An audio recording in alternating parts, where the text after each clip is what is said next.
영국의 경제학자이자 철학자인 존 스튜어트 밀은 배부른 돼지보다 배고픈 소크라테스가 낫다라는 말을 하였습니다. 여러분은 어떻게 생각하십니까? 배부른 돼지가 낫다고 생각하십니까? 아니면 배고픈 소크라테스가 되어야 된다라고 생각을 하십니까? 각자 생각하는 생각에 따라 다를 것이고 그것은 사람의 가치관의 문제일 것입니다. 섬에서 생활하며 삼시세끼를 해결하는 컨셉으로 유명한 예능 프로그램인 삼시세끼 그 어촌편에서는 차승원, 유해진 그리고 장근석 이 세 사람이 함께 출연했던 적이 있습니다. 유해진 씨가 차승원 씨와 장근석 씨에게 배부른 돼지가 낫냐 배고픈 소크라테스가 낫냐라고 질문을 한 적이 있습니다. 그때 차승원 씨와 장근석 씨는 동일하게 일제히 배부른 돼지가 낫다라고 말을 합니다. 그러자 유해진 씨는 돼지도 포기 못하겠고 소크라테스도 포기 못하겠으니 나는 데크라테스다라고 말을 하는 장면이 나옵니다. 각자가 가지고 있는 가치관 속에서 나는 어떻게 살아야 될까 하는 것을 고민하는 고민이 담겨져 있는 말이라 할 것입니다.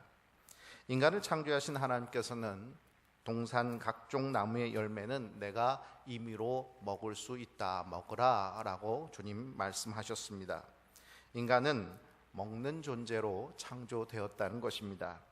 따라서 병들면 식욕이 사라지고 또 죽을 때가 되면 곡기를 끊게 됩니다.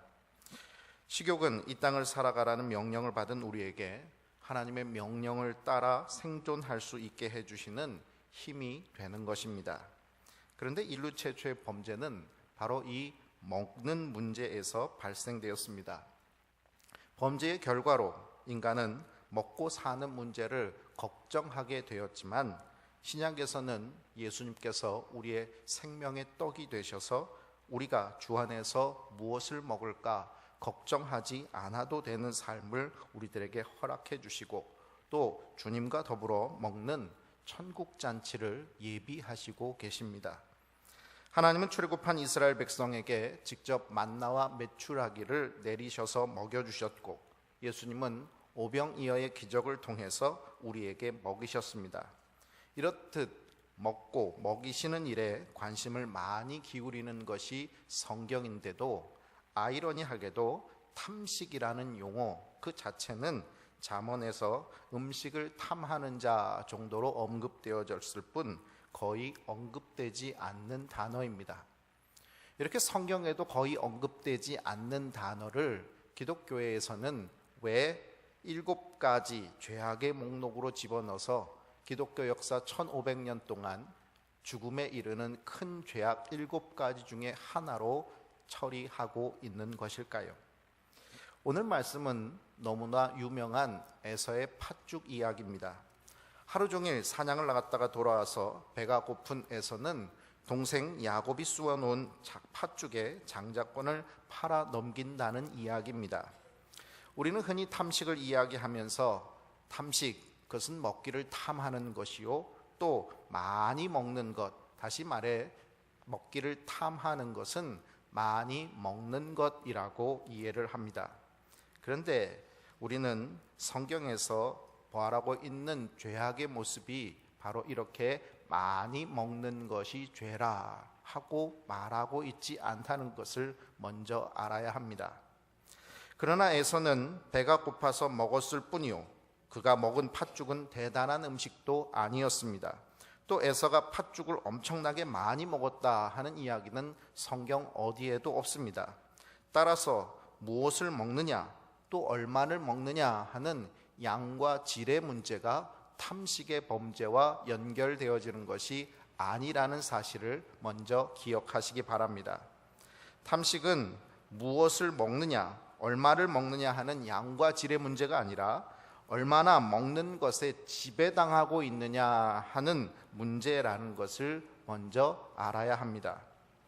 장자권이란 아버지가 맏아들에게 주는 축복권으로서 이 축복을 받은 장자는 크게 4가지 권한을 갖습니다. 그 첫 번째는 경제권입니다. 장자는 아버지 유산의 2분깃을 받게 됩니다. 두 번째는 아버지 다음으로 차기 대표가 되는 대표권입니다. 가족 전체의 대표권과 결정권을 갖게 되는 것이 바로 장자권을 가진 사람의 역할입니다. 세 번째는 가계의 계승자입니다. 아버지의 뒤를 이을 수 있는 권리는 장자에게 주어지는 가계의 계승자의 권리로 나타나게 됩니다. 그리고 네 번째, 가정의 영적 제사장 역할을 감당하게 됩니다. 에서는 아버지 이삭의 사랑을 받는 자였습니다. 그러니 아버지가 자신에게 유산을 물려준다는 것, 그리고 자신의 뒤를 이어서 이제 이 아들 에서가 가계를 이끌어가게 될 것이라는 것은 추호도 의심할 여지가 없는 것이었습니다. 그렇게 명분뿐인 이 장자권, 이것보다는 더 소중한 것이 있다라는 삶을 살아가고 있는 것이 에서라는 것입니다. 명분뿐인 장자권 뭐 그리 대단하냐? 진리를 취하는 것이 더 중요하지라고 살아가는 삶의 모습이 바로 오늘 에서의 모습인 것입니다. 그런데 에서는 중요한 것을 놓치고 살았습니다.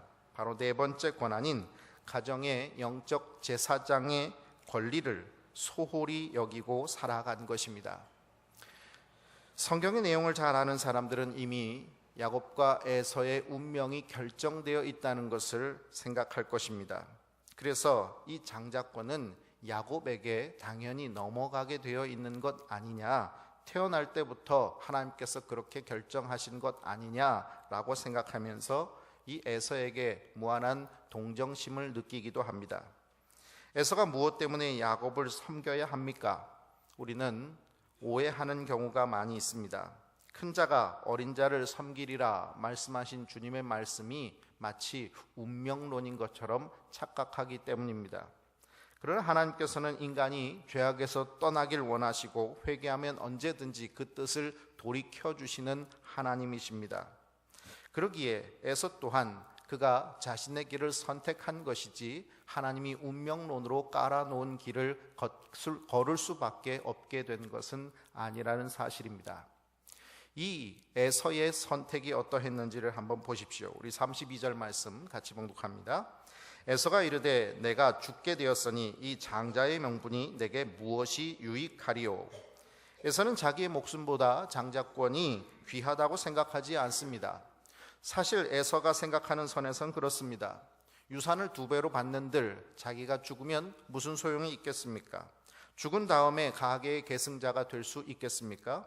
그러니 이 에서는 이 장자권이 자기 목숨보다 귀한 것은 아니라고 생각한 것입니다. 그런데 에서의 영적 삶은 목숨보다 더 귀하다는 것을 에서는 생각하고 있지 않습니다. 그러기에 그는 욕구를 제어하지 못합니다.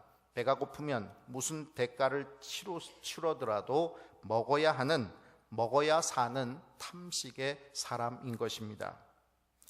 누가복음 17장에는 하나님께서 이 땅을 멸하실 때 그때 사람들의 반응이 어떠했는가 하는 것을 말씀하고 있습니다.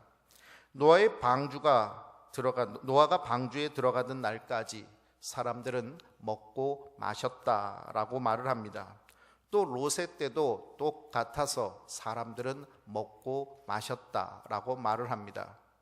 홍수로 인해서 모든 것이 망하게 되는 그때, 그리고 하늘에서 불이 떨어져서 이 소돔과 고모라가 망하게 되는 그때 사람들의 동일한 반응은 먹고 마시는 것이었다 하는 것이었습니다. 멸망의 때에 가장 먼저 언급되는 특징이 바로 먹는 것, 마시는 것에 집중하느라 자신들의 삶 속에 영적으로 일어나게 될 일이 무엇인지를 깨닫지 못하는 미련한 모습이었던 것입니다. 교회가 탐식을 죄로 여겼던 그것은 탐식은 신령한 것을 버리고 육적인 것을 최고의 만족으로 여기기 때문입니다. 한번 따라해 보시기 바랍니다. 탐식의 죄는 신령한 것을 버리고 육적인 것을 최고의 만족으로 여기는 것입니다.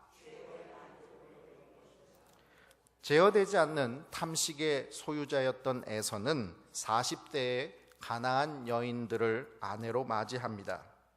창세기 26장에는 이 말씀을 해쪽 속 부엘의 딸 유딧과 해쪽 속 엘론의 딸 바스마를 아내로 맞이하였는데 그들이 이삭과 리브가의 마음에 근심이 되었더라, 이렇게 기록하고 있습니다. 당시 족장들은 일부 일처제의 삶을 살았습니다. 그런데 에서는 2명의 여자를 아내로 맞이합니다. 그뿐만이 아니라 하나님을 모르는 가나안 이방 여인인 해쪽 속의 여인을 아내로 맞이합니다. 이것이 이삭과 리브가의 근심이 된 이유가 무엇입니까? 이삭과 리브가, 그는 하나님 중심의 삶을 살아가는 사람들이었습니다. 그런데 아들의 삶은 이제 하나님께서 살게 하시는 영적인 삶과 점점 거리가 멀어지고 있는 것이기 때문입니다. 에서가 하나님을 중심에 두지 않고 배고프면 배고픈 대로 하나님을 팔고 눈에 보이는 정욕대로 하나님을 버리고 살아갔다라는 것을 의미하는 말입니다.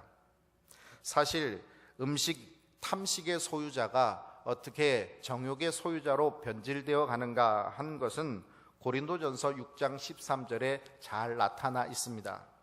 음식은 배를 위하여 있고 배는 음식을 위하여 있으나 하나님은 이것저것을 다 패하시느니라. 몸은 음란을 위하여 있지 않고 오직 주를 위하여 있으며 주는 몸을 위하여 계시느니라. 고린도전서 6장 13절, 음식은 배를 위하여 있고 배는 음식을 위하여 있으나 라고 말하는 이 말은 당시 고린도 교회 교인들의 주장들이었습니다.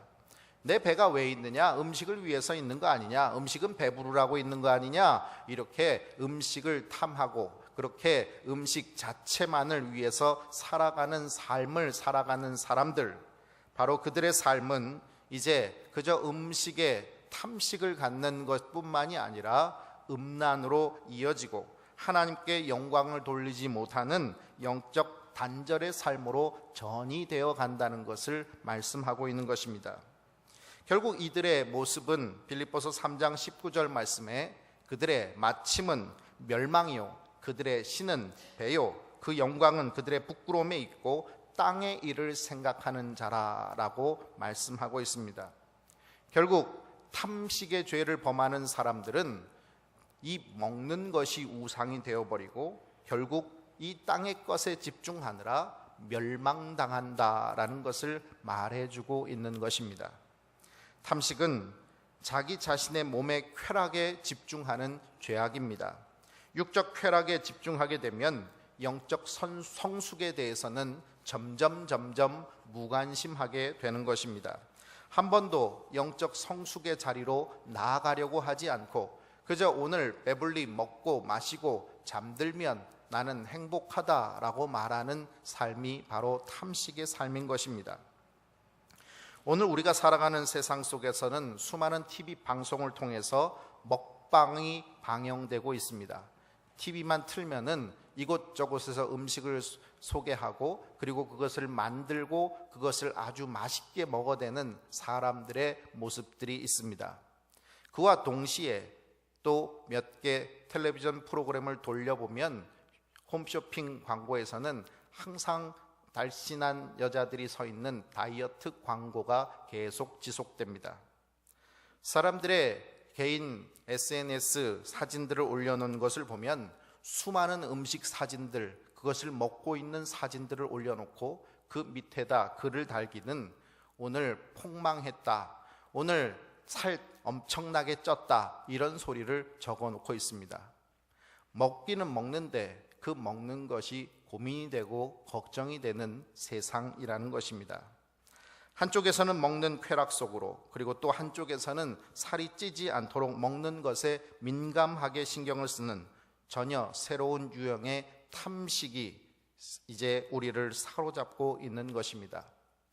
수능 외국어 영역 스타 강사인 김기훈 씨가 그의 강의에서 이렇게 말을 합니다.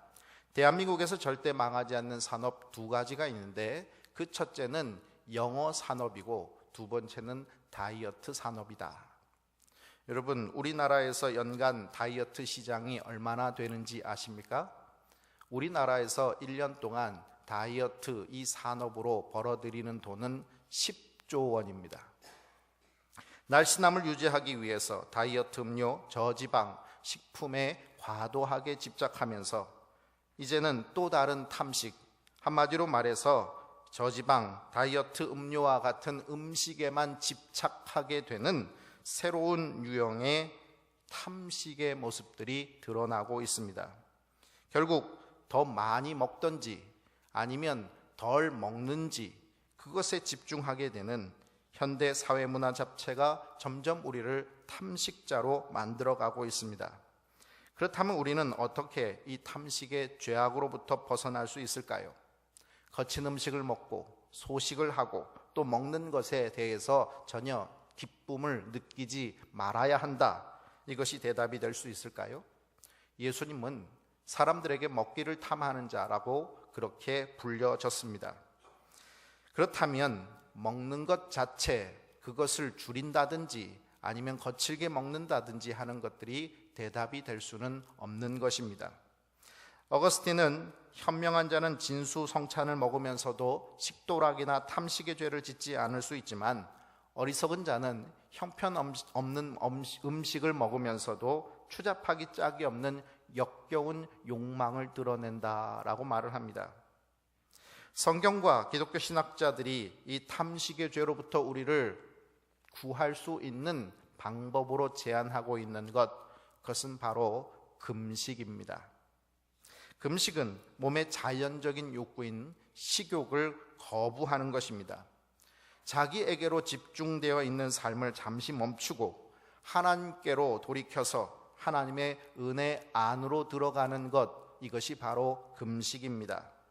우리는 금식을 통해서 신명기 8장 3절의 말씀처럼 주림을 통해서 우리가 어떻게 살아가야 할 존재인지를 깨닫게 됩니다. 신명기 8장 3절은 이렇게 말을 합니다. 너를 낮추시며 너를 줄이게 하시며 또 너도 알지 못하며 내 조상들도 알지 못했던 만나를 내게 먹이신 것은 사람이 떡으로만 사는 것이 아니요 여호와의 입에서 나오는 모든 말씀으로 사는 줄을 내가 알게 하려 하심이니라. 우리를 줄이게 하시는 그것은 우리가 하나님의 말씀으로 살아가야 되는 존재라는 것을 깨닫게 해주시기 위하심이라면 우리가 금식함으로 인해서 우리가 어떠한 존재인가, 우리가 하나님에 의해 만들어진 하나님의 피조물이라는 것, 그리고 우리가 그저 이 땅에서 먹는 것으로 쾌락을 추구하면서 먹는 것 때문에 하나님을 얼마든지 뒷전에 놓을 수 있는 존재가 아니라는 사실을 깨닫는 것은 오직 하나, 금식을 통해서라는 것입니다. 그래서 먹는 것, 자기 자신에게 집중하는 쾌락이 아니라 하나님 안에 집중하는 진정한 기쁨을 체험하게 되는 것입니다.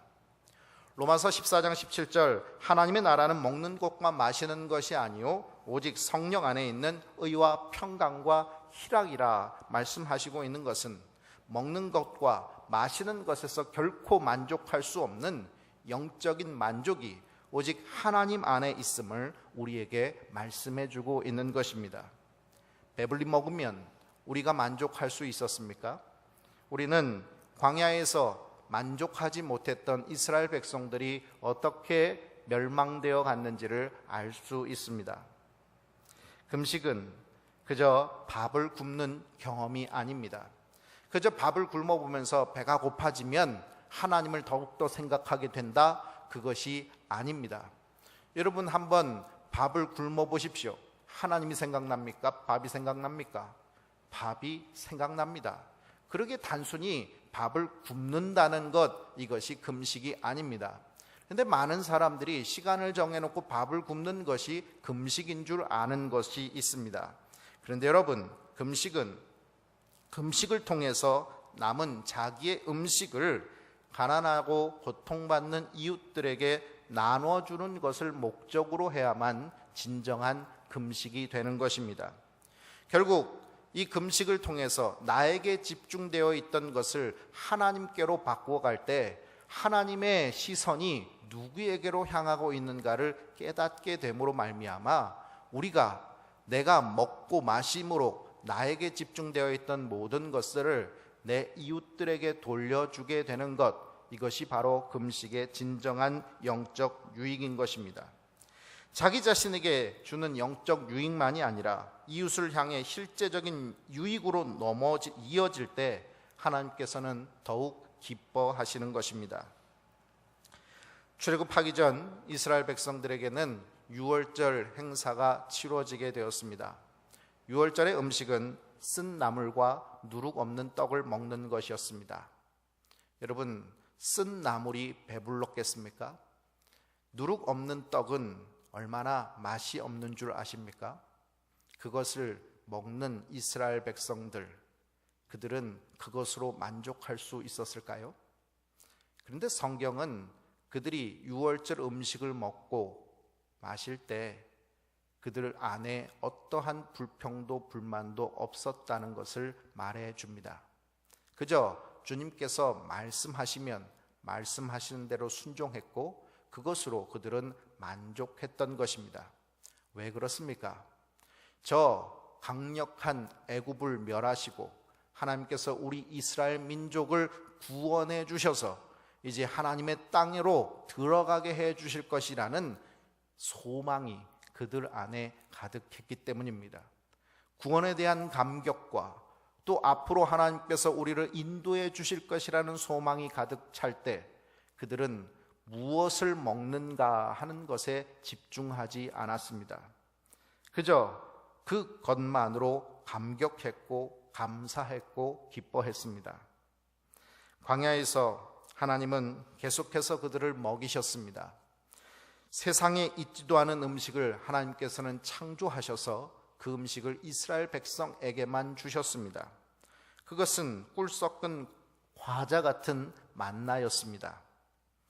그런데 이 유일무이한 음식이 그들에게 주어졌을 때 그들의 반응은 무엇입니까? 그들은 애굽에서 먹었던 생선과 오이와 참외와 부추와 파와 마늘들을 찾았습니다.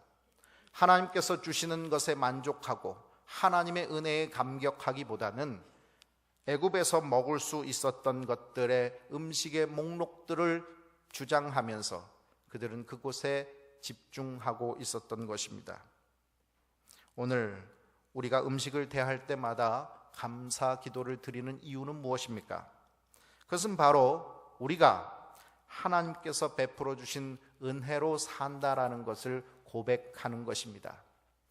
하나님이 내게 음식을 주셨고 이 음식을 내가 먹음으로 나는 사는 존재인데 하나님께서 내게 일용할 양식을 주셨다라는 것은 오늘도 나에게 살아가라라고 명령하시는 것이기 때문입니다. 이 죄로 말미암아 죽을 수밖에 없는 우리를 십자가의 은혜로 구원하셔서 오늘도 살아가라, 나는 너를 돌보고 너의 삶은 나와 함께하는 삶이다 말씀하시는 것이 바로 우리에게 매 순간순간 주어지는 음식인 것입니다. 그러기에 우리는 이 음식을 먹을 때마다 감사하고 우리가 누구인가 하는 것을 이 음식을 먹을 때마다 깨달아야 합니다. 그저 음식의 맛에 취해서 음식의 쾌락에 취해서 그것에 집중하느라 하나님을 잃어버리고 살아가는 삶이 아니라 그 음식을 주신 하나님을 묵상함으로 우리가 이 음식을 먹고 이 음식은 이웃과 더불어 함께 나누어 먹어야 될 것이라는 결단의 고백이 우리의 매 순간순간의 식사를 통해서 이어져 가야 되는 것입니다. 오늘 우리가 살아가는 삶 속에서 우리는 오늘도 더 맛있는 것, 더 좋은 것을 먹기를 위해서 살아가고 있는 사람들과 함께 살고 있습니다. 바로 이러한 때에 우리가 먹는 것은 하나님의 은혜 때문이요, 내가 먹고 살아가는 것은 내 이웃과 더불어 함께 사랑을 베풀며 살아야 되는 삶이라는 것을 우리가 고백하며 이 세상 사람들에게 보여줄 수 있는 저와 여러분이 되시기를 주님의 이름으로 축원합니다.